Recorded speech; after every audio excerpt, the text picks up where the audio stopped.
Nanay, ang ganda talaga ng hangin dito. Mas maganda pa to kaysa sa nursing home, di ba?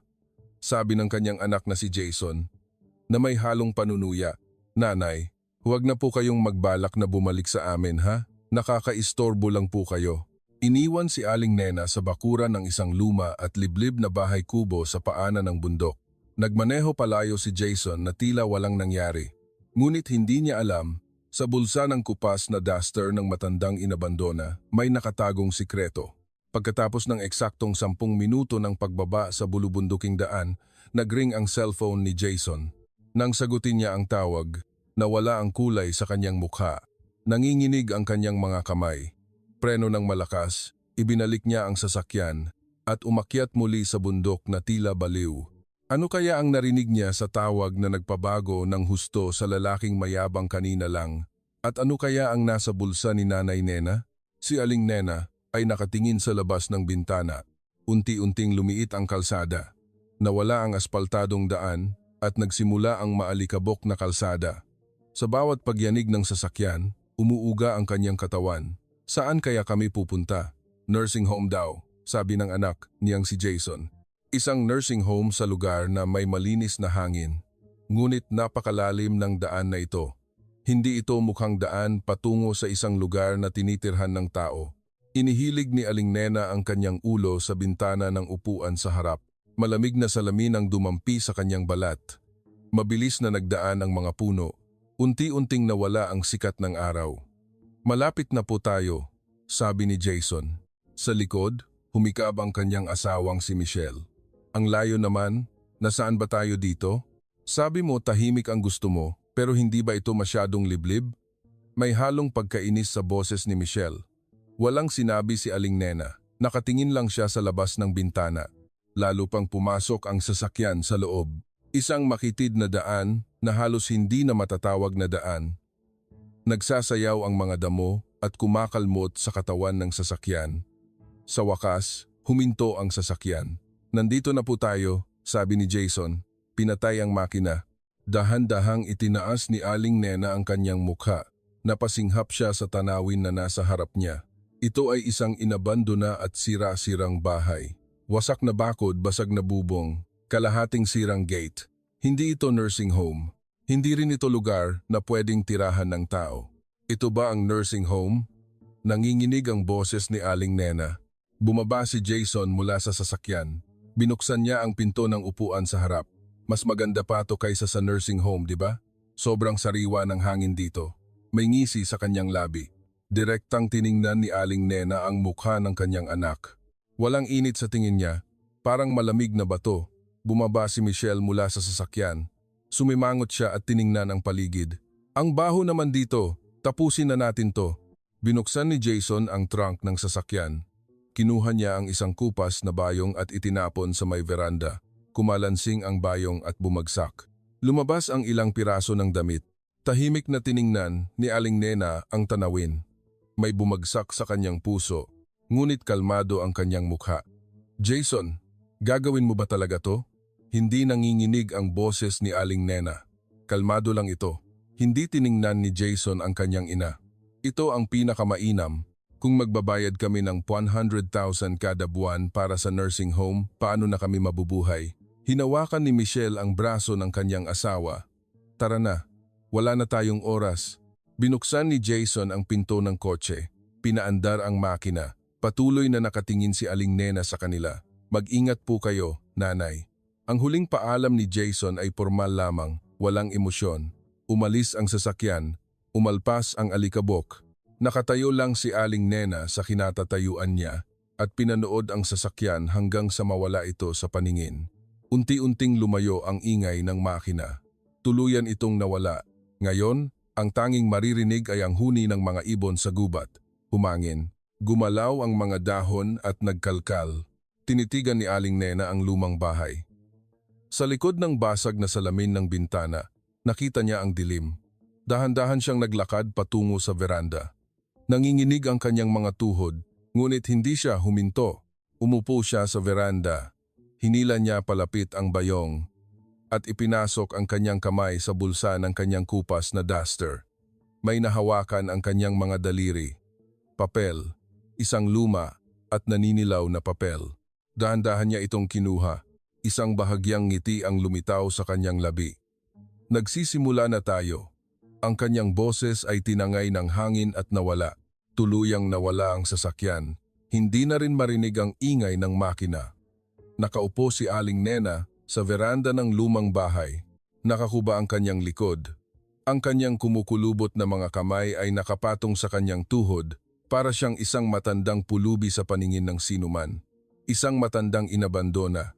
Dahan-dahang itinaas ni Aling Nena ang kanyang mukha. Sa likod ng wasak na bakod, nakita niya ang langit.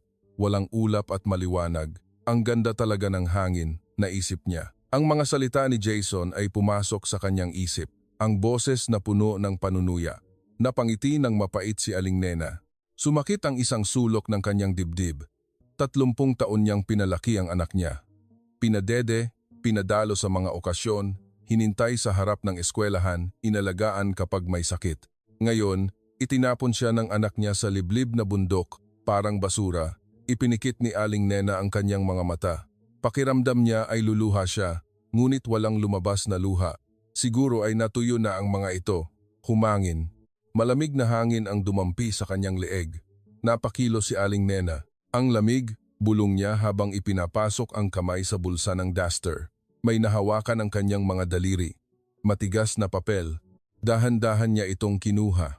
Isang naninilaw na titulo ng lupa ang naroon na may bakas ng matagal na pagkahawak. Maingat itong binuksan ni Aling Nena. Nakasulat dito ang address ng isang lote sa Bonifacio Global City, BGC, Taguig.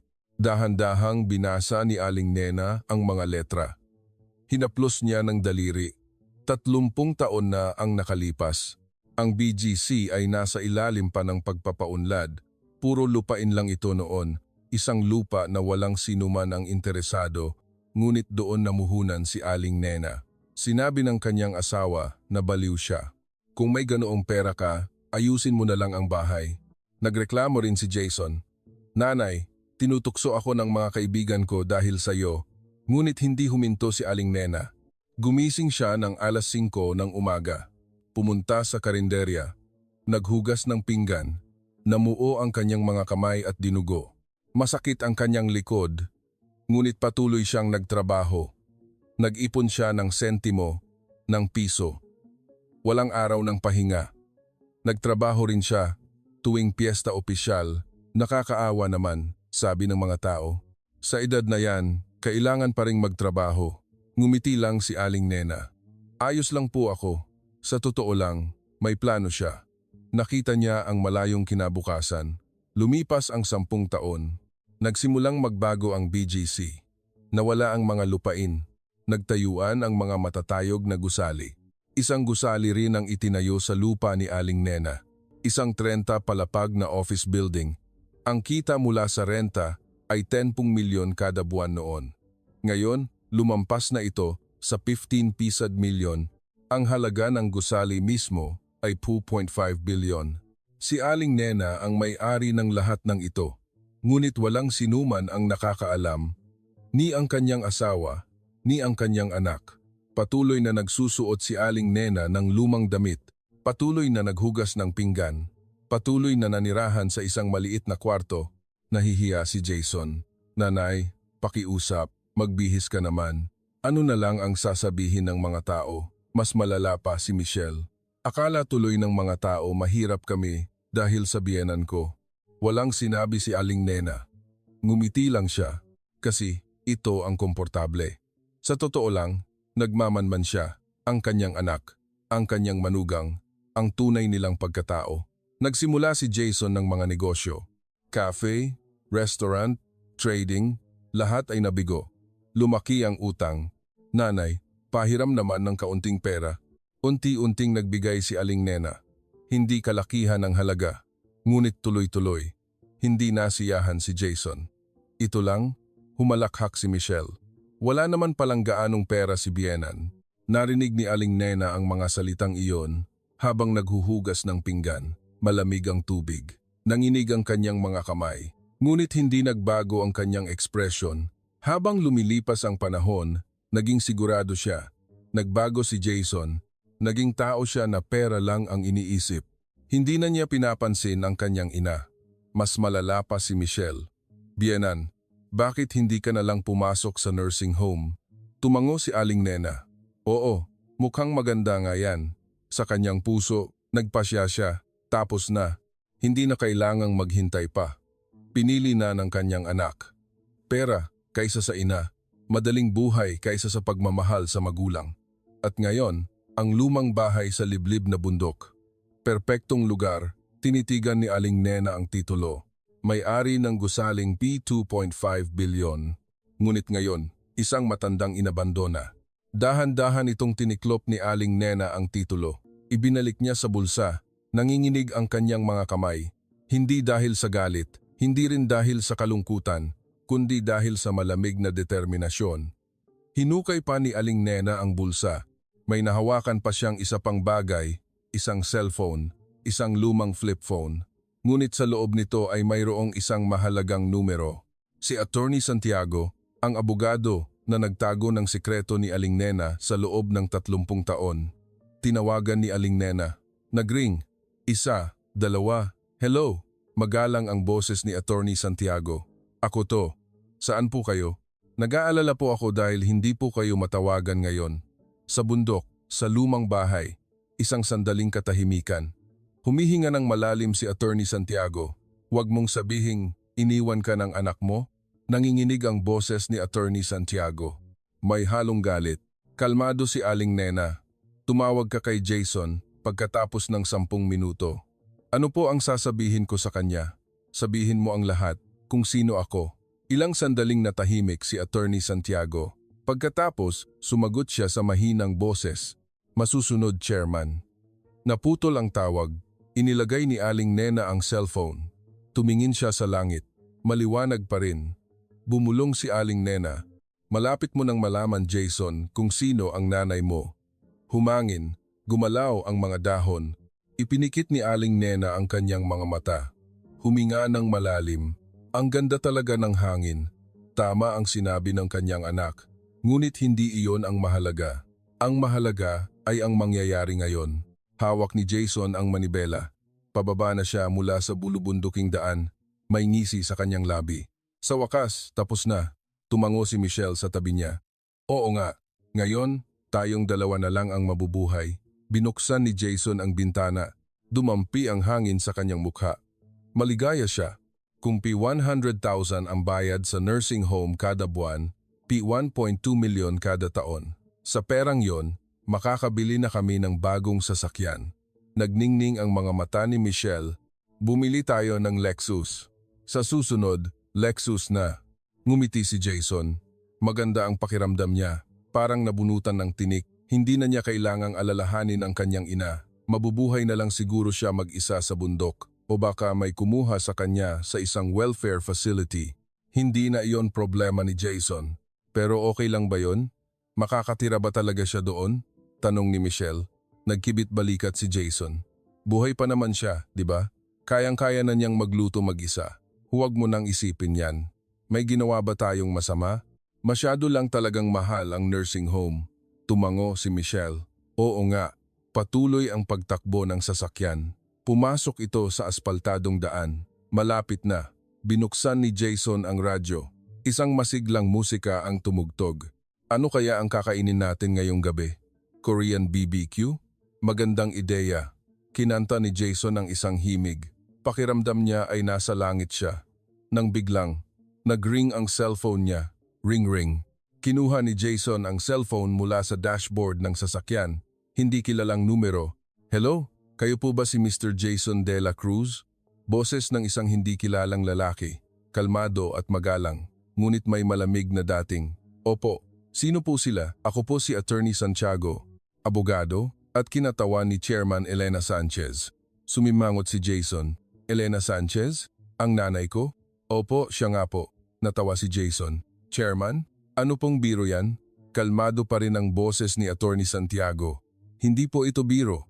Si Chairman Elena Sanchez po ang may-ari ng isang 30 palapag na office building sa Bonifacio Global City, BGC, Taguig. Tumigil ang pagtawa ni Jason. Ano? Office building? Isang 30 palapag na office building po. Ang kasalukuyang halaga nito ay nasa 2.5 bilyon. Itinabi ni Jason ang sasakyan. Nanginginig ang kanyang mga kamay. Teka, ano ang ibig sabihin nito? Tiningnan ni Michelle ang kanyang asawa. Anong nangyari? May problema ba? Pinigil ni Jason si Michelle gamit ang kamay. Ituloy mo po. Nagpatuloy si Attorney Santiago. Binili po ni Chairman Elena Sanchez ang lupa na iyon 30 taon na ang nakalipas at ipinagawa ang gusali 17 taon na ang nakalipas. Ang kasalukuyang kita mula sa renta bawat buwan ay 15 pesos milyon. Naging blanco ang isip ni Jason. 15 pesos milyon kada buwan? Totoo ba yan? Opo. Kumpleto po ang lahat ng dokumento. Napalunok si Jason. Natuyo ang kanyang lalamunan. Kung gayon, bakit hindi niyo sinabi sa amin? Nanginginig ang kanyang mga kamay. Nanginginig ang buo niyang katawan. Sumigaw si Michelle. Anong nangyayari sa'yo? Lumingon si Jason kay Michelle. Bahagyang nanginginig ang kanyang mga labi. Si nanay. Si nanay! Ay, Chairman! Ano? Ang nanay mo, may-ari ng 5 bilyong gusali? Napanganga si Michelle. Imposible. Agad na nag-U-turn si Jason. Umugong ang gulong ng sasakyan. Kailangan nating bumalik. Bakit? Anong nangyari? Hindi sumagot si Jason. Tinapakan niya ang gas pedal. Bumilis ang sasakyan. Gumulong-gulong ang kanyang puso na parang baliw. Naging blanco ang kanyang isip. 2.5 bilyon. Chairman, pagyelo ng asset. Tuloy-tuloy na pagkawala. Nagtakbuhan ang mga salitang iyon sa kanyang isip. Mahigpit na hinawakan ni Jason ang manibela. Pinagpapawisan ang kanyang mga kamay. Muling pumasok sila sa bulubunduking daan. Lumitaw ang hindi aspaltadong kalsada. Umuga ng malakas ang sasakyan. Sumigaw si Michelle. Bagalan mo naman. Ipaliwanag mo kung anong nangyari. Nagbukas ng bibig si Jason. Niloloko tayo ni nanay. Sa loob ng 30 taon. Anong ibig mong sabihin? Mayaman si nanay. Mas mayaman kaysa sa atin. Napangiwi ang mukha ni Michelle. Kung gayon, bakit siya laging nakasuot ng lumang damit? Hindi ko alam, sigaw ni Jason. Lalo pang bumilis ang sasakyan. Kinamot ng mga sanga ng puno ang katawan ng sasakyan. Nakita niya ang lumang bahay. Nagpreno ng malakas si Jason. Huminto ang sasakyan. Tumalon si Jason mula sa sasakyan. Nanay, nanay, sumigaw siya hanggang sa mawalan ng boses. Ngunit walang sumagot. Tahimik ang lumang bahay. Umakyat si Jason sa beranda. Walang tao, naroon pa rin ang bayong. At sa tabi nito, isang tungkod. Kinuha ni Jason ang tungkod. Nanginginig ang kanyang mga kamay. Nanay, muli siyang sumigaw. Ngunit ang tanging maririnig ay ang huni ng mga ibon sa gubat. Nawala si Aling Nena. Hinalughog ni Jason ang loob ng lumang bahay. Tiningnan niya ang bawat kwarto. Sala, kusina, kwarto. Lahat ay walang laman. Alikabok lang ang naroon. Nanay, nandyan ka po ba? Sumigaw siya hanggang sa mawalan ng boses. Ngunit walang sumagot. Sumunod si Michelle mula sa likuran. Wala siya. Saan kaya siya nagpunta? Lumabas si Jason sa bakuran. Tumingin siya sa paligid. Ang tanging nakikita niya ay ang gubat. Puro damo lang ang naroon. Nanay, muli siyang sumigaw. Ang tanging bumalik ay ang kanyang echo. Tiningnan ni Jason ang veranda. Naroon pa rin ang bayong. Nakabukas ito at nakakalat ang ilang damit.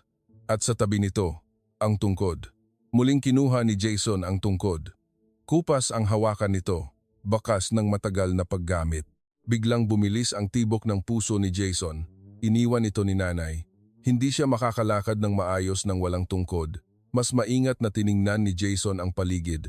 Nang may napansin siya, isang picture frame na nakapatong sa dulo ng veranda. Lumapit si Jason. Kinuha niya ang picture frame. Larawan ng pamilya. Isang larawan ni Jason noong bata pa siya. Ama, ina, at si Jason. Nakangiti silang tatlo. Ngunit basag ang salamin ng frame. May mga bitak sa mukha ni Jason. Hinawakan ni Jason ng daliri ang basag na salamin. Malamig ito. Ano yan? Tanong ni Michelle sa tabi niya. Larawan ng pamilya, sagot ni Jason.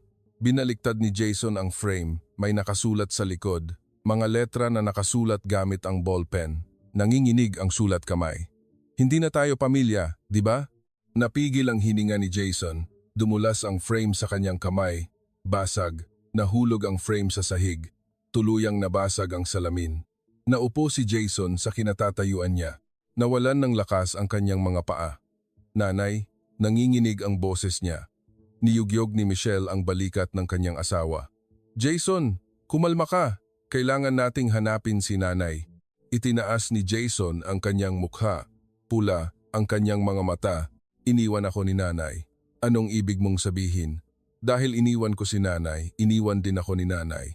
Pinulot ni Jason ang mga piraso ng frame. Tinitigan niya ang kanyang ina sa larawan. Ang batang alingnena ay nakangiti. Isang mainit na ngiti. Yakap niya si Jason. Lumabas ang luha sa mata ni Jason. Ako, anong ginawa ko? Walang sinabi si Michelle. Nginuya niya ang kanyang labi.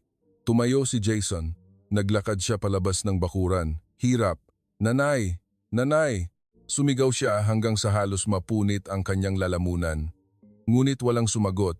Tahimik ang bundok. Hangin lang ang umiihip. Nagkalkal ang mga dahon.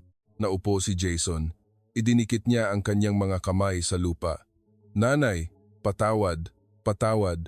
Bumagsak ang luha sa lupa. Lumapit si Michelle. Tara na, bumaba muna tayo. Subukan mong tawagan ang abogado. Umiling si Jason. Walang silbi. Hindi na babalik si nanay. Pero, iniwan ako ni nanay. Ganap na. Tumayo si Jason. Muling tiningnan ang lumang bahay. Walang laman. Walang bakas ng kanyang ina. Ang bayong, ang tungkod, ang basag na larawan ng pamilya, iyon lang ang naiwan. Kinuha ni Jason ang tungkod. Mahigpit niya itong hinawakan. Dapat ako ang nagdala nito. Nanginginig ang boses niya. Dapat ako ang naglakad kasama si nanay. Hinawakan ni Michelle ang braso ng kanyang asawa. Ano na ngayon ang gagawin mo? Sinabi ng abogado na darating siya sa loob ng 30 minuto, di ba? Tiningnan ni Jason ang kanyang relo. Lumipas na ang 25 minuto. Huli na ang lahat. Anong huli na? Si nanay at ang oras. Kinuha ni Jason ang kanyang cellphone. Tinawagan niya si Attorney Santiago. Nagring. 1, 2. Mr. Jason de la Cruz. Narinig niya ang boses ni Attorney Santiago. Malamig at kalmado. Attorney, wala na po si nanay. Alam ko po. Pakiusap. Sabihin niyo po kung nasaan siya. Umalis na po ang chairman. Biglang bumilis ang tibok ng puso ni Jason. Umalis? Ibig sabihin, hindi na siya ang nanay niyo. Nagtapos si Attorney Santiago sa pagsasalita. Lumipas na ang 30 minuto. Ipapatupad namin ang lahat ng hakbang. Teka, pakiusap. Pagyeyelo ng asset, pagwawakas ng kontrata, paghahanda sa kaso, lahat po ay isasagawa na namin. Bumagsak si Jason sa kanyang mga tuhod. Naupo siya. Pakiusap, isa pang pagkakataon. May pagkakataon po kayo sa loob ng 13 taon. Matigas ang boses ni Attorney Santiago. Sinayang niyo po ang lahat ng pagkakataon na iyon. Naputol ang tawag. Nahulog ni Jason ang cellphone. Walang lakas ang kanyang mga kamay. Pinulot ni Michelle ang cellphone. Jason, kumalma ka. Umiling si Jason. Tapos na ang lahat. Anong ibig mong sabihin? Nawala na ang lahat sa atin? Lahat. Naging puti ang mukha ni Michelle. Huwag mong sabihin. Pati negosyo, pati bahay, lahat. Dinala ni nanay ang lahat. Sa simula pa lang, kanya na iyon. Isinara ni Michelle ang kanyang bibig. Nawalan siya ng salita. Naupo silang dalawa sa bakuran ng lumang bahay. Lumubog na ang araw, haba ang kanilang mga anino. Malamig ang hangin. Tinitigan ni Jason ang tungkod ng kanyang ina. Ang tungkod na ginamit niya sa loob ng 30 taon. Niyakap niya ito sa kanyang dibdib. Nanay, patawad. Ang kanyang boses ay nawala sa hangin. Ngunit hindi na ito umabot kay Alingnena. Malayo na siya. Lumabas ang luha sa mata ni Jason. Bumagsak sa lupa, naging marka. Tinitigan ni Michelle ang kanyang asawa. Nginuya niya ang kanyang labi. Nanginginig ang kanyang mga kamay. Ano na ngayon ang gagawin natin? Hindi sumagot si Jason. Hindi siya makasagot. Gumuho na ang lahat. Negosyo, bahay, pamilya, dahil lang sa isang desisyon, ang iwanan ang kanyang ina. Tumingin si Jason sa langit.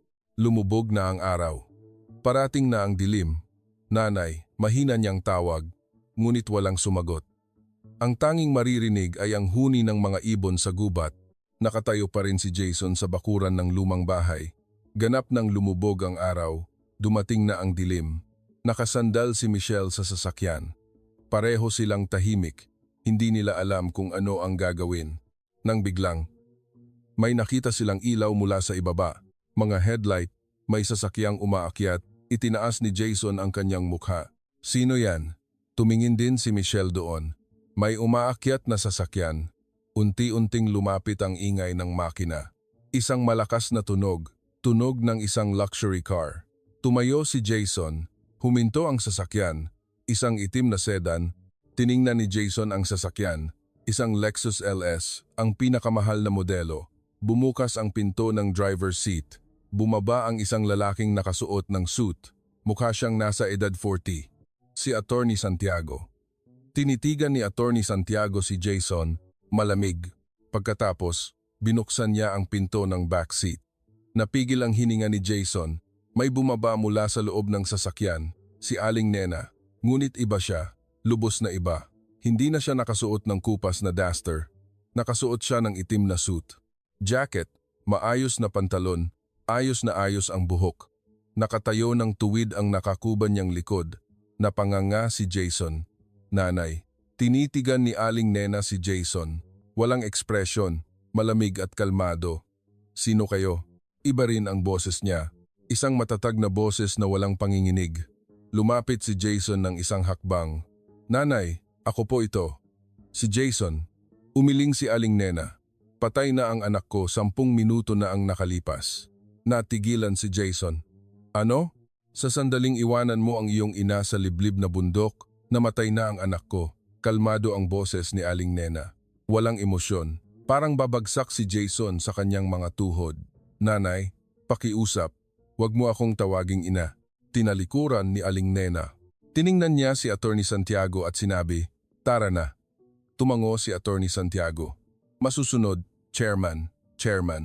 Tumagos ang salitang iyon sa tenga ni Jason. Lumapit si Jason, hirap. Nanay, patawad. Talagang patawad. Hindi huminto si Aling Nena. Naglakad siya patungo sa sasakyan. Sinundan siya ni Jason. Pakiusap. Isa lang pong pagkakataon na mapatawad niyo ako. Kahit isa lang po. Huminto si Aling Nena sa harap ng pinto ng sasakyan. At dahan-dahan siyang lumingon. Nagkatitigan sila ni Jason. Napigil ang hininga ni Jason, ang tingin ng kanyang ina. Walang laman, walang pagmamahal, walang galit. Isang walang laman na tingin. Patawad, sabi ni Aling Nena. Naghintay ako ng 30 taon para magbago ka. Napabuntong hininga si Jason. Patawad po. Sinabi mong nahihiya ka sa inang naghuhugas ng pinggan, di ba? Humina ang boses ni Aling Nena. Sinabi mong walang kwenta ang pagsusuot ko ng lumang damit. Hindi makasagot si Jason. Nagpakita ka lang kapag may kailangan kang pera, di ba? Lumapit si Aling Nena ng isang hakbang. Hindi ka rin nagpunta tuwing piyesta opisyal. Sabi mo, abala. Lumabas ang luha sa mata ni Jason. Patawad po. Talagang patawad. At ngayon, nanginginig ang boses ni Aling Nena. Sa unang pagkakataon, may emosyon. Iniwan mo ako sa liblib na bundok. Parang basura. Lumuhod si Jason. Nanay, sapat na po ba yan? Tanong ni Aling Nena. Kung sino ang iniwan mo, itinaas ni Jason ang kanyang mukha. Tiningnan niya si Aling Nena. Nanay, pakiusap. Tinalikuran ni Aling Nena. Sumakay siya sa sasakyan. Isinara ni Attorney Santiago ang pinto. Tumakbo si Jason patungo sa sasakyan. Nanay, kinatok niya ng kamay ang bintana ng sasakyan. Nakatingin lang si Aling Nena sa harap. Hindi niya tiningnan si Jason. Umandar ang makina. Umalis ang sasakyan. Sinubukan ni Jason na kumapit sa sasakyan. Nanay. Ngunit hindi huminto ang sasakyan. Dahan-dahan itong bumaba. Hinabol ito ni Jason. Nanay, pakiusap. Ngunit unti-unting lumayo ang sasakyan. Lumiit ang ilaw. Tuluyan itong nawala. Naupo si Jason sa kinatatayuan niya. Ubos ang hininga niya. Pakiramdam niya ay sasabog ang kanyang dibdib. Nanay, mahina niyang tawag. Lumapit si Michelle. Itinayo ang kanyang asawa. Jason, tumayo ka. Tumayo si Jason. Hirap. Nawala na sa akin si nanay. Nanginginig ang boses niya. Lubos na nawala. Walang nasabi si Michelle. Nasa dilim silang dalawa. Malamig ang hangin. Tiningnan ni Jason ang paanan ng bundok. Ang direksyon kung saan nawala ang kanyang ina, si nanay. Siya pala ang chairman, bulong niya. May-ari ng 2.5 bilyong gusali. Nginuya ni Michelle ang kanyang labi. Kung gayon, bakit hindi niya sinabi sa atin? Ngumiti si Jason. Isang mapait na ngiti. Sinusubukan niya tayo. Ano? Kung magiging mabait ba tayo sa kanya kahit mahirap siya? Iyon ang tinitingnan niya. Napabuntong hininga si Jason. Pero nabigo ako. Lubos na nabigo. Tiningnan ni Michelle ang kanyang asawa. Ano na ngayon ang gagawin natin? Hindi sumagot si Jason. Bumalik siya sa lumang bahay. Kinuha ang tungkod na nakapatong sa beranda. Ito na lang ang naiwan. Ang tungkod ni nanay. Mahigpit niya itong hinawakan. Nanay, lumabas ang luha. Hindi na ito huminto. Sumandal si Michelle sa sasakyan. Tumingin sa langit. Lumabas na ang mga bituin. Malamig na ilaw.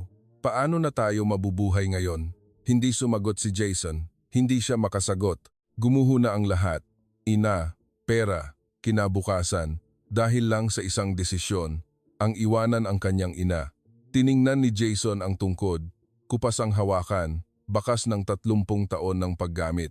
Ginamit ito ni nanay habang nagtatrabaho, bulong niya. Para sa akin, nanginginig ang boses niya. Pero iniwan ko si nanay. Nauupo si Jason. Niyakap niya ang tungkod sa kanyang dibdib. Patawad nanay, talagang patawad. Ngunit hindi na ito narinig ni Aling Nena. Malayo na siya, hindi na siya babalik. Bumagsak ang luha ni Jason sa lupa, nawala sa dilim. Kinabukasan, bumalik si Jason sa kanilang kondo. Binuksan niya ang pinto, ngunit hindi ito bumukas. Ha? Muli niyang pinindot ang PIN code. Isang tunog lang ang narinig. Mali ang code. Pip, nagtaka si Jason. Bakit hindi bumubukas? Tanong ni Michelle sa tabi niya. Baka nagbago ang PIN code? Sino naman ang magbabago? Bahay natin to. Nang biglang, napansin niya ang papel na nakadikit sa pinto. Kinuha ito ni Jason. Isang notice of foreclosure. Nanginginig ang kamay ni Jason. Foreclosure? Inagaw ni Michelle ang papel. Naging puti ang kanyang mukha. Jason, totoo ba to? Hindi sumagot si Jason. Kinuha niya ang cellphone. Tinawagan niya si Attorney Santiago. Nagring. Mr. Jason De La Cruz? Narinig niya ang boses ni Attorney Santiago. Bakit po na-foreclose ang bahay namin? Sinabi ko na po, di ba?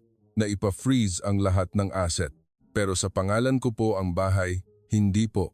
Pakisuri niyo po ang kontrata. Nawalan ng salita si Jason. Ang tunay na may-ari po ay si Chairman Elena Sanchez. Nakahiram lang po kayo ng pangalan. Kalmado ang boses ni Attorney Santiago. Ang down payment at lahat po ay mula sa account ng chairman. Naupo si Jason.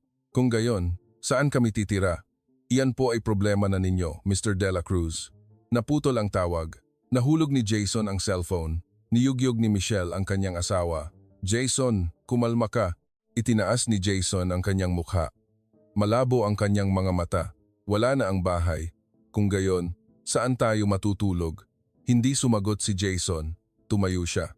Hirap na naglakad patungo sa elevator. Sinundan siya ni Michelle. Saan ka pupunta?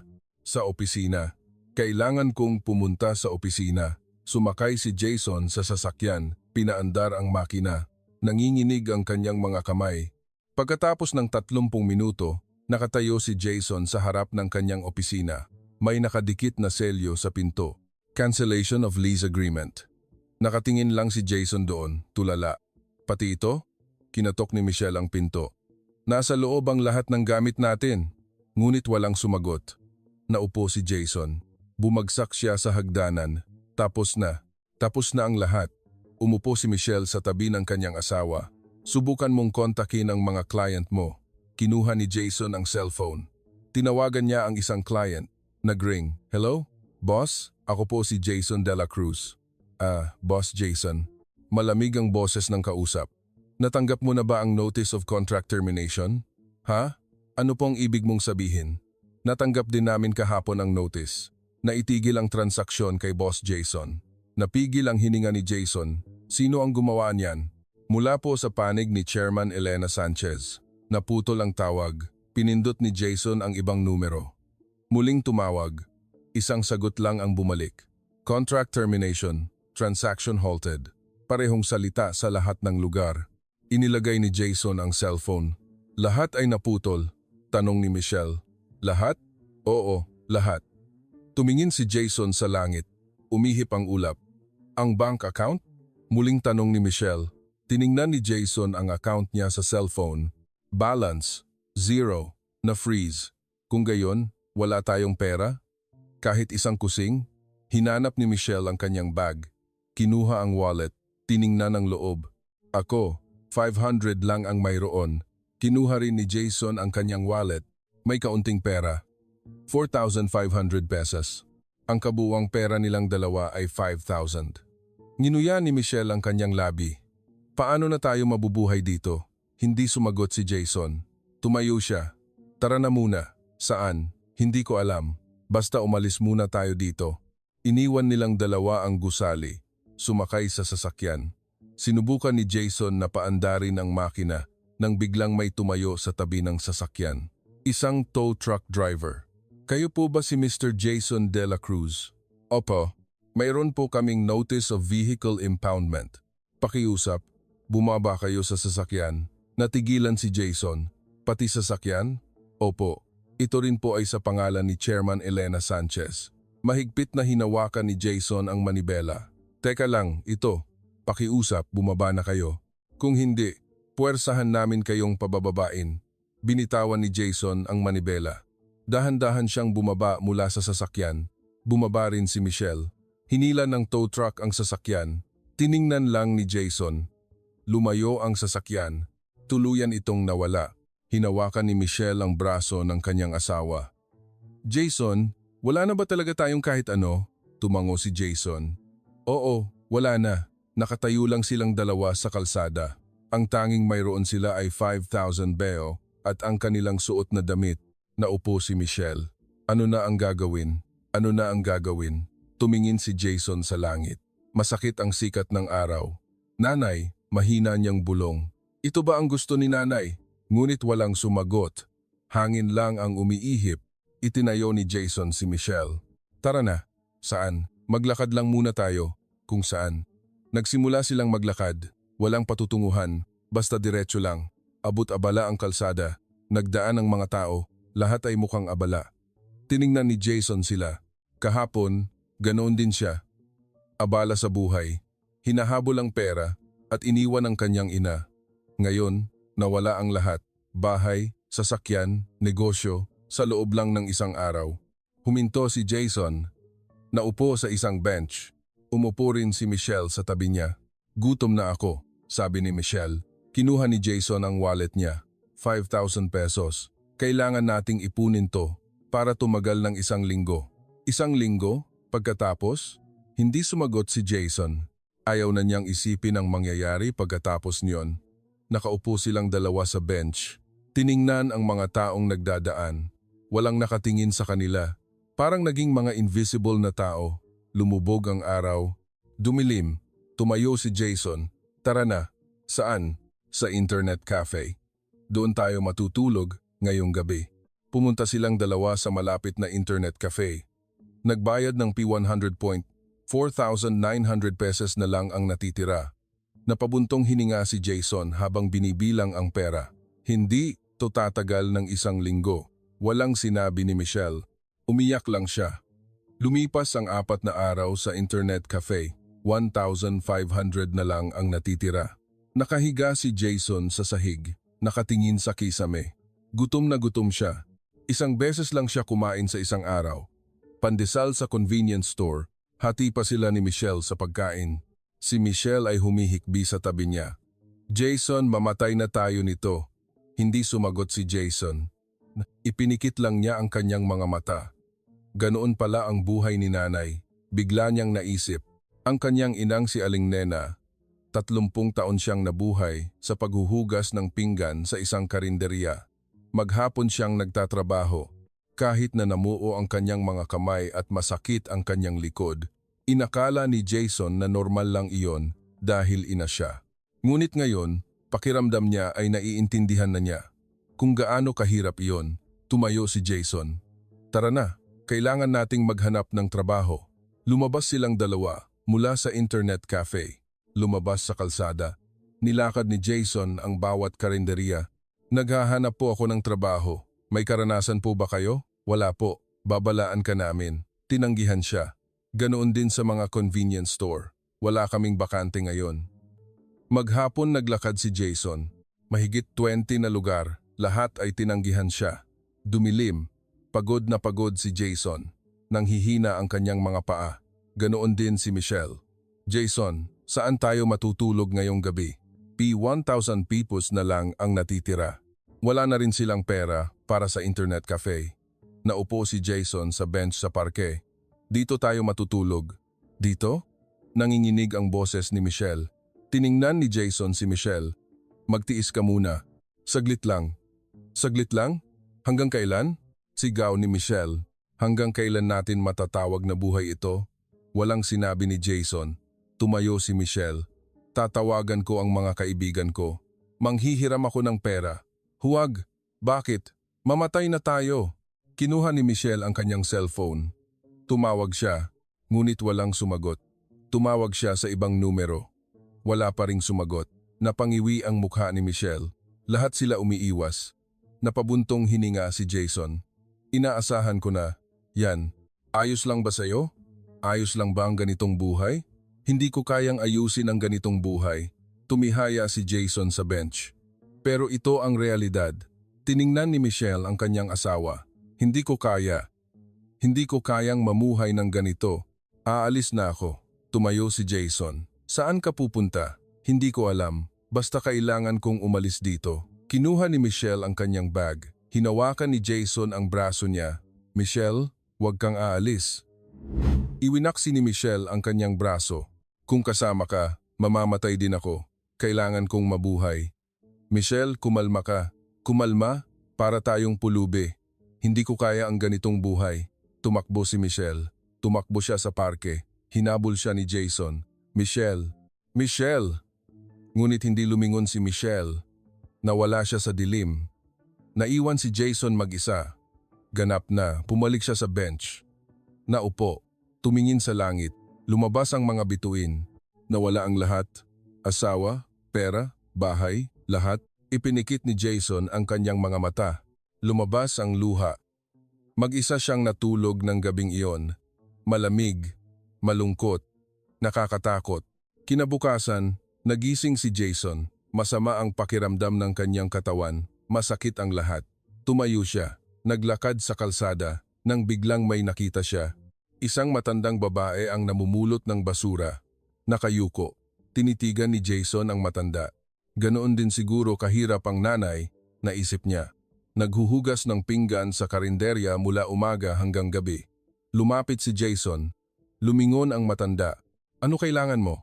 Nagiging pera po ba ang pamumulot ng basura? Tiningnan ng matanda si Jason mula ulo hanggang paa. Bata ka pa, bakit ka nagkakaganyan? Kailangan ko po ng pera. Napabuntong hininga ang matanda. Buong araw kang mamumulot, P35 lang ang kikitain mo. P35? Oo, kung swerte ka. Tumango si Jason. Paano po ba yan? Itinuro ng matanda ang isang kariton. Diyan mo ilalagay. Tapos, dalhin mo sa junk shop. Tiningnan ni Jason ang kariton. Kalawangin. Saan po ako makakakuha ng kariton? Sa junk shop, bibigyan kanila. Yumuko si Jason. Salamat po. Nagpunta si Jason sa junk shop. Nanghiram siya ng kariton. At lumabas sa kalsada. Creak. Creak ang tunog. Lumingon ang mga tao. Nagbulungan sila. Napabuntong hininga si Jason. Nahihiya. Uminit ang kanyang mukha. Ganoon din kaya ang pakiramdam ni nanay? Sa tuwing nabubuhay siya nang may pag-aalala sa sasabihin ng iba, naglakad si Jason sa mga eskinita, naghanap ng basura. May nakita siyang karton. Pinulot niya. Yumuko. 1, 2, 10. Sumakit ang kanyang likod. Pinagpawisan siya. Ngunit hindi siya huminto. Sa loob ng 30 taon, ganoon ang buhay ni nanay. Natuklap ang balat ng kanyang mga kamay. Dinugo. Ganoon din siguro ang mga kamay ni nanay, naisip niya. Ang mga kamay na namuo sa paghuhugas ng pinggan. Patuloy na namulot si Jason. Buong umaga, buong hapon, hanggang sa lumubog ang araw. Napuno ang kariton. Nagpunta si Jason sa junk shop. Ibinaba niya ang basura. Inilagay ng may-ari sa timbangan. 25, kinuha ni Jason ang pera. 35, ang halaga ng buong araw na pagtatrabaho. Tiningnan niya ang kanyang mga kamay. Natuklap ang balat, dinugo. Hindi na niya maituwid ang kanyang likod. Doon lang naintindihan ni Jason sa unang pagkakataon kung gaano kahirap ang buhay ng kanyang ina. Araw-araw sa loob ng 30 taon, hindi, mas mahirap pa kaysa dito. Lumabas ang luha sa mata ni Jason. Nanay, mahina niyang tawag. Ganoon ang buhay ni nanay. Nanginginig ang boses niya. Araw-araw, ganito, para sa akin. Nagpunta si Jason sa convenience store. Bumili ng isang pandesal. 10.5. P340 peso na lang ang natitira. Naupo siya sa bench at kinain. Kinagat ni Jason ang isang piraso. Hindi masarap, ngunit kailangan niyang kainin dahil kailangan niyang mabuhay. Siguro hindi rin nakakain ng maayos si nanay, bulong ni Jason. Para makatipid, nilunok niya ang pandesal. Sumikip ang kanyang lalamunan. Ang sama ko talaga. Natulog din siya sa bench ng gabing iyon. Mag-isa. Umulan. Nabasa si Jason. Malamig. Nanginginig siya. Magtiis ka lang ng kaunti, sabi niya sa sarili. Kinabukasan, namulot ulit siya ng basura. Kinabukasan ulit.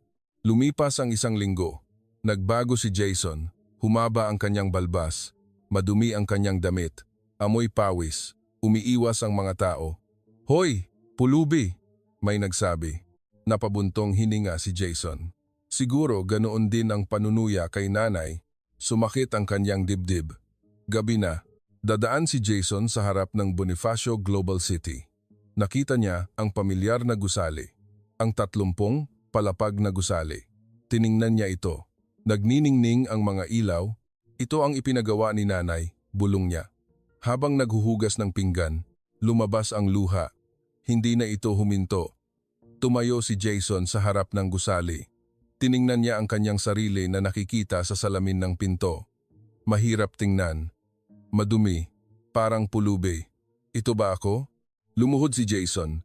Nanay, patawad. Nanginginig ang boses niya. Naiintindihan ko na ngayon kung gaano kahirap ang buhay ni nanay. Nagdaan ng mga tao. Tiningnan nila si Jason. Umiiwas. Ngunit hindi na inalintana ni Jason. Nakatingin lang siya sa gusali. Gumigising si nanay ng maaga araw-araw. Ipinikit ni Jason ang kanyang mga mata.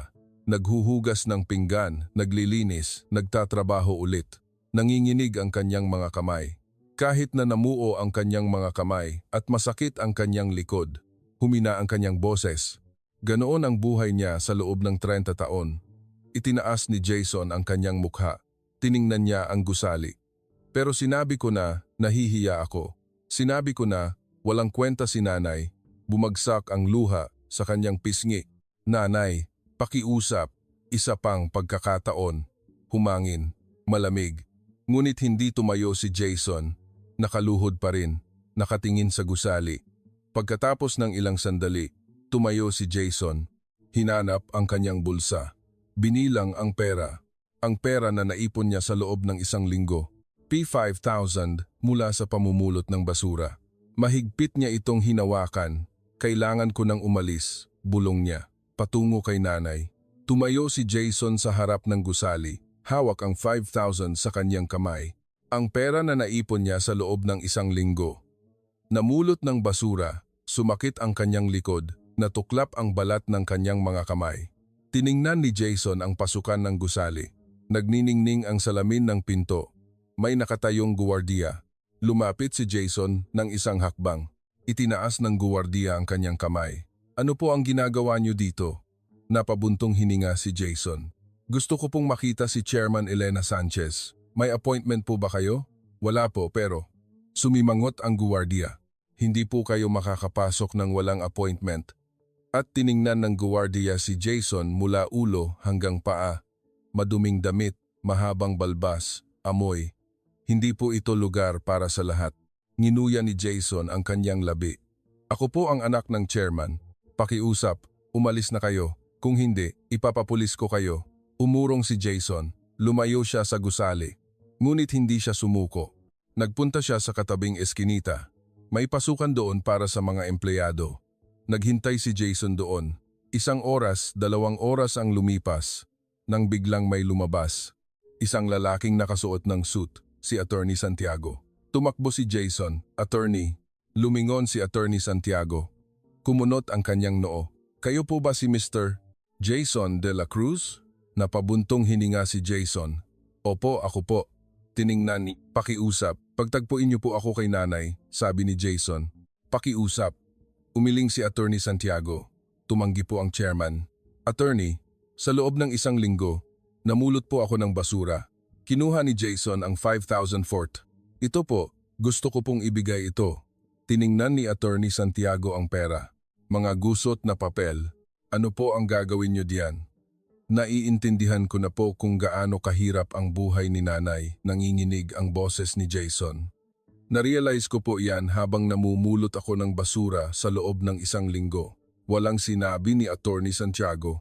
Sa loob ng 30 taon, ganoon po ang buhay ni nanay. Hindi, mas mahirap pa po iyon. Lumabas ang luha kay Jason. Naghuhugas ng pinggan, namuo ang kanyang mga kamay, sumakit ang kanyang likod, nagtiis. Ngayon, ano ang gagawin mo? Tanong ni Attorney Santiago. Gusto mo bang patawarin ka? Umiling si Jason. Hindi po, kinindatan ni Attorney Santiago. Kung gayon, gusto ko lang pong iparating, sabi ni Jason. Na-realize ko na kung gaano kadakila ang aking ina. Anong mangyayari diyan? Walang magbabago. Ngumiti si Jason. Isang mapait na ngiti. Hindi na po babalik si nanay at pulubi pa rin po ako. Kung gayon, bakit kayo pumunta? Kailangan ko pong iparating. Kinuha ni Jason ang 5,000. Pakiusap, ibigay niyo po ito kay nanay. 5,000. Opo, ito po ang unang pera na kinita ko ng marangal. Nanginginig ang kamay ni Jason. Pera na kinita ko sa pagtatrabaho ng husto, tulad ni nanay. Hindi tinanggap ni Attorney Santiago ang pera. Ang gusto po ba ng chairman ay pera? Umiling si Jason. Hindi po, alam ko. Kung gayon, ano ang gusto ng nanay mo? Huminto si Jason. Sumikip ang kanyang lalamunan. Ang maging tao po ako. Direktang tiningnan ni Attorney Santiago si Jason. Kung gayon, naging tao na po ba kayo? Hindi makasagot si Jason. Pagkatapos ng ilang sandali, nagbukas siya ng bibig.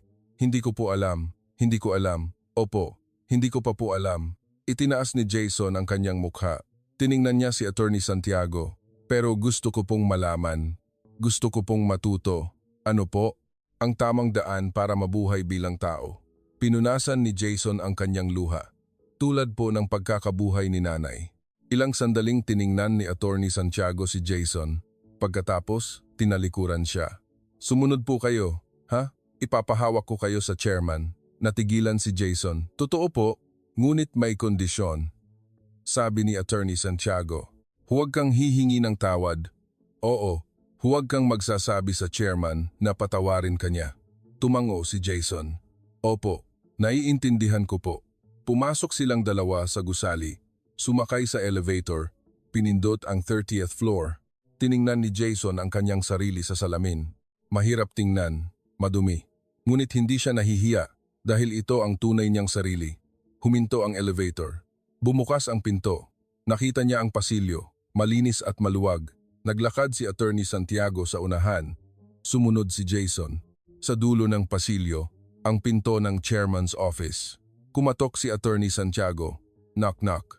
Tuloy, boses ni Aling Nena. Binuksan ni Attorney Santiago ang pinto. Napigil ang hininga ni Jason. Pumasok siya.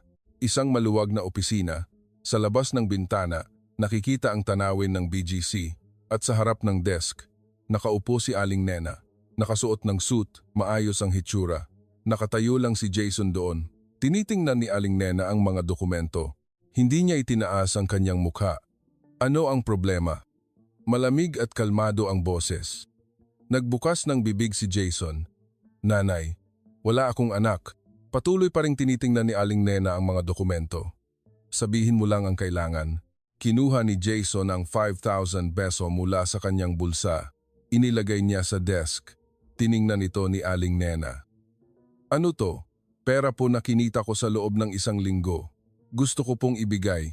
Humalakhak si Aling Nena. 5,000, 5,000. Pinulot mo yan? Opo. Huwag kang magsalita ng kalokohan. Isinara ni Aling Nena ang mga dokumento. Direktang tiningnan niya si Jason. Ilang milyong piso ang natanggap mo mula sa akin? Ano ang 5,000? Nagulat si Jason. Alam ko po. Kung alam mo, bakit ka nandito? Gusto ko lang po sanang iparating. Itinaas ni Jason ang kanyang mukha. Tiningnan niya si Aling Nena. Kung gaano kadakila ang aking ina. Kumunot ang noo ni Aling Nena. Ano ang sinasabi mo? Narealize ko po iyan. Habang namumulot ako ng basura sa loob ng isang linggo, nanginginig ang boses ni Jason na kung gaano kahirap ang buhay ni nanay sa loob ng 30 taon. Ngayon lang po. Opo. Tumayo si Aling Nena. Naglakad patungo sa bintana. Tiningnan ang tanawin ng BGC.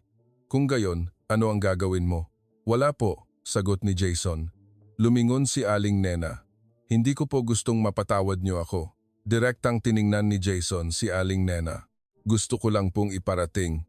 Ano? Na-realize ko na. Lumuhod si Jason na si nanay ang lahat sa buhay ko. Lumabas ang luha na isinakripisyo ni nanay ang lahat para sa akin. Walang sinabi ni Aling Nena at niyurakan ko iyon. Napabuntong hininga si Jason. Iniwan ko si nanay. Parang basura. Alam ko na. Umalis ka na, sabi ni Aling Nena. Hindi kita patatawarin. Alam ko po, tumayo si Jason. Wala akong karapatang patawarin. Tinalikuran niya. Naglakad patungo sa pinto. Hinawakan ang doorknob at huminto. Lumingon. Nanay. Nakatingin si Aling Nena sa labas ng bintana. Gusto ko pong mamuhay tulad ng pagkakabuhay ni nanay. Bahagyang nanginginig ang balikat ni Aling Nena. Kahit mahirap at masakit, hindi susuko. Binuksan ni Jason ang pinto. Hindi ko po alam kung makakaya kong mamuhay ng ganoon, pero gusto ko pong matuto. Lumabas siya. Sumara ang pinto. Naiwan si Aling Nena mag-isa, nakatingin sa labas ng bintana. Pula ang kanyang mga mata. Nanginginig ang kanyang mga kamay. Jason, mahina niyang bulong. Bumagsak ang luha. Sa desk sa ibabaw ng 5,000 pesos, kinuha ni Aling Nena ang pera. Mga gusot na papel. Basa ng pawis at luha ni Jason. Sa wakas, naging tao ka na. Niyakap ni Aling Nena ang pera sa kanyang dibdib. Pagkatapos ng 30 taon, bumalik ang kanyang anak. Lumabas si Jason mula sa gusali. Malamig ang hangin sa gabi, ngunit mainit ang kanyang dibdib. Dahil nakita niya ang kanyang ina, kahit hindi siya pinatawad. Naglakad si Jason sa kalsada. Walang patutunguhan. Nagpunta siya sa bench sa parke. Iyon ang naging bahay ni Jason ngayon. Naupo sa bench, tumingin sa langit, lumabas ang mga bituin. Paano na ako mabubuhay ngayon? Bulong niya. Wala siyang pera, wala siyang bahay. Ngunit hindi siya natatakot. Dapat akong mabuhay tulad ni nanay. Ipinikit ni Jason ang kanyang mga mata. Nakita niya ang larawan ng kanyang inang si Aling Nena. Ang hitsura niya na hindi sumuko sa loob ng 30 taon. Kinabukasan, maagang gumising si Jason. 5:00 ng umaga. Ang oras na gumigising ang kanyang ina. Naghugas siya ng mukha sa restroom sa parke. Tiningnan ang salamin. Nag-ahit. Pinagpag ang alikabok sa kanyang damit. Kahit paano, maging malinis. At lumabas sa kalsada, may nakita siyang karinderya. Pumasok si Jason sa bawat isa. Naghahanap po ako ng trabaho. Wala po akong karanasan, pero magsisikap po ako. Babalaan ka namin. Tinanggihan siya. Ngunit hindi huminto si Jason. Nagpunta siya sa susunod na karinderya. Naghahanap po ako ng trabaho. Anong trabaho ang kaya mong gawin? Paghuhugas ng pinggan, paglilinis, kahit ano po. Tiningnan ng may-ari si Jason. Bakit ka ganoon kadesperado? Dahil kailangan ko pong mabuhay. Tapat na sabi ni Jason. At gusto ko pong matuto. Ano? Kung paano magtrabaho ng maayos? Nag-isip sandali ang may-ari. Pumasok ka bukas. 5:00 ng umaga. Lumaki ang mata ni Jason. Totoo po, minimum wage at pagkain. Ayos lang po. Maraming salamat po. Yumuko ng malalim si Jason. Kinabukasan, dumating si Jason sa karinderya ng alas 5 ng umaga. Ibinigay ng may-ari ang isang apron. Magsisimula ka sa paghuhugas ng pinggan. Opo, naiintindihan ko po. Tumayo si Jason sa harap ng sink. Sa lugar na iyon, 30 taon na ang nakalipas, nakatayo ang kanyang ina. Binuksan niya ang tubig. Kinuha ang mga pinggan. Nagsimulang maghugas. Malamig na tubig ang dumampi sa kanyang mga kamay. Ngunit hindi siya huminto. Sa loob ng 30 taon, ganoon ang ginawa ni nanay. Lumipas ang 1 oras. Lumipas ang 2 oras. Namuo ang kanyang mga kamay. Ngunit nagpatuloy si Jason. Sumakit ang kanyang likod. Nanghina ang kanyang mga paa. Ngunit hindi pa rin siya huminto.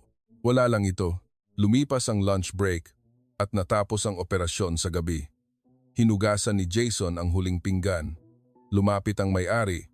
Magandang trabaho. Salamat. Inunat ni Jason ang kanyang likod. Masakit. Ibinigay ng may-ari ang isang sobre. Ang sweldo mo ngayong araw. Kinuha ni Jason ang sobre. 250 pesos. Salamat po. Makakabalik po ba ako bukas? Opo, araw-araw po ako. Lumabas si Jason mula sa karinderya. Gabi na. Tiningnan niya ang kanyang mga kamay. Pula at namamaga. Ngunit ipinagmamalaki niya ito. Pera na kinita ko sa sarili kong kamay. Nang maayos at tapat. Nagpunta si Jason sa convenience store. Bumili ng packed meal. 150 pesos. Nauupo siya sa bench at masarap. Mas masarap kaysa sa anumang masarap na pagkain. Dahil binili niya ito ng perang kinita niya sa sarili niyang pawis. Lumipas ang 1 buwan. Maagang gumigising si Jason araw-araw. Nagpunta sa karinderya, naghugas ng pinggan, naglinis, nag-aasikaso ng mga customer. Nagsimulang makilala ng may-ari si Jason. Jason, kaya mo bang tumulong din sa front office? Opo. Nagsimula rin si Jason bilang front office staff. Sinalubong niya ang mga customer. May ngiti. Welcome po. Sa una, hirap siya, ngunit unti-unting nasanay. Naging paborito rin siya ng mga customer. Ang bait ng may-ari dito, no? Hindi po may-ari, empleyado po. Ah, ganoon ba? Pero ang sipag niya talaga magtrabaho. Yumuko si Jason. Salamat po. Sa puso niya, natutuwa siya sa mga salitang iyon. Ang makilala ng isang tao, nagsimulang mag-ipon si Jason. Piso, 2 piso, hindi siya nagwaldas. 1 beses lang siya kumain sa isang araw. Ang natira ay inipon niya. Nakatulog pa rin siya sa bench sa parke. Nag-ipon din siya ng pera para sa internet cafe. Lumipas ang 3 buwan. Nakaipon si Jason ng 7,500 pesos. Sinabi ng may-ari, Jason, bakit hindi ka maghanap ng apartment? Masisira ang katawan mo kung sa bench ka matutulog. Ayos lang po. Hindi. Hindi ka makakapagtrabaho ng maayos kung hindi ka malusog. Binigyan ng may-ari si Jason ng impormasyon sa apartment. Tinanong ni Jason ang lokasyon. P1,500 pesos ang renta kada buwan. Isang maliit na kwarto. Ngunit para kay Jason, parang palasyo ito. Dito na po ako. Kinontrata niya. P1,500 deposit.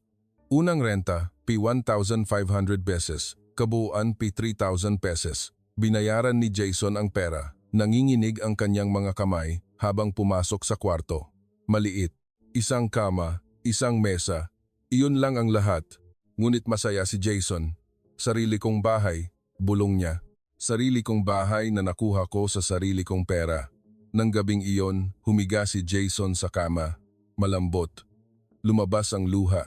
Gaano kaya kamahal ang kama na ito? Nanay, tingnan mo po. Mahina niyang sabi. Buhay ako ngayon. Tumingin siya sa labas ng bintana. Lumabas ang mga bituin. Tulad po ni nanay, lumipas ang 6 na buwan. Naging supervisor si Jason. Tumataas din ang kanyang sweldo. 12,500 kada buwan. Hindi malaking halaga. Ngunit nasiyahan si Jason dahil sa pera na kinita niya ng tapat. Isang araw, habang pauwi si Jason, dumaan siya sa harap ng gusali ng BGC. Huminto siya. Tiningnan ang taas. Nagniningning ang mga ilaw ng 30 palapag na gusali. Nanay, kamusta po kayo? Bulong niya. Ayos naman po ako. Humangin. Ngumiti si Jason at naglakad na patungo sa kanyang sariling bahay. Lumipas ang 1 taon. Nakatanggap si Jason ng alok mula sa ibang karinderya. Gusto mo bang maging chef namin? Chef? Opo. P17,500 ang sweldo. Umiling si Jason. Pasensya na po. Bakit? Hindi ba sapat ang kondisyon? Hindi po. Gusto ko pa pong matuto dito. Dito? Opo. Marami pa po akong kailangang matutunan. Nanatili si Jason sa kanyang karinderya na antig ang may-ari. Jason, salamat. Ako po ang nagpapasalamat. Tunay na nararamdaman iyon ni Jason dahil dito siya muling isinilang. Lumipas ang 2 taon. Nakaipon si Jason ng 75,055 at nagpa siya. Gusto ko pong makita ulit si nanay, ngunit hindi siya maaaring pumunta nang walang dalang anuman. Bumili si Jason ng maliit na regalo, isang bagong tungkod. Isang tungkod na madaling hawakan. Dinala ito ni Jason sa gusali ng BGC. Naaalala siya ng guwardiya. Kayo po ba si Mr. Jason de la Cruz? Opo. Malaki po ang pinagbago nyo. Ngumiti si Jason. Nandyan po ba ang chairman? Pakiusap, umakyat po kayo. Ipaparating ko po kay Attorney Santiago. Sumakay si Jason sa elevator. 30th floor, chairman's office. Kumatok siya. Knock knock. Tuloy, boses ni Aling Nena. Binuksan ni Jason ang pinto. Nakaupo si Aling Nena. 2 taon na ang nakalipas. Tiningnan ni Aling Nena si Jason. Lumaki ang kanyang mga mata. Jason. Ngumiti si Jason. Nanay, malaki ang pinagbago mo. Lumapit si Jason. Iniabot niya ang tungkod. Nanay, ito po. Tinanggap ni Aling Nena ang tungkod. Ano to? Kapalit po ng tungkod na iniwan niyo po, nanay. Lumuhod si Jason. Nanay, sinubukan ko pong mamuhay sa loob ng 2 taon. Tulad po ni nanay. Namula ang mata ni Aling Nena. Mahirap ba? Opo, talagang mahirap po. Itinaas ni Jason ang kanyang mukha. Pero masaya po ako. Masaya? Opo, dahil namuhay po ako ng maayos. Ngumiti si Jason. Tulad po ng pagkakabuhay ni nanay. Tumayo si Aling Nena. Lumapit kay Jason. Iniabot ang kanyang kamay. Itinayo si Jason. Jason, opo. Ngayon, ikaw na talaga ang anak ko. Niyakap ni Aling Nena si Jason. Pagkatapos ng 2 taon, pagkatapos ng 30 taon, naging tunay na ina at anak sila. Umiyak si Jason sa dibdib ng kanyang ina. Nanay, mahal na mahal po kita. Mahal na mahal din kita. Sumikat ang araw mula sa bintana. Mainit. Isang bagong simula. Bumalik si Jason sa karinderya.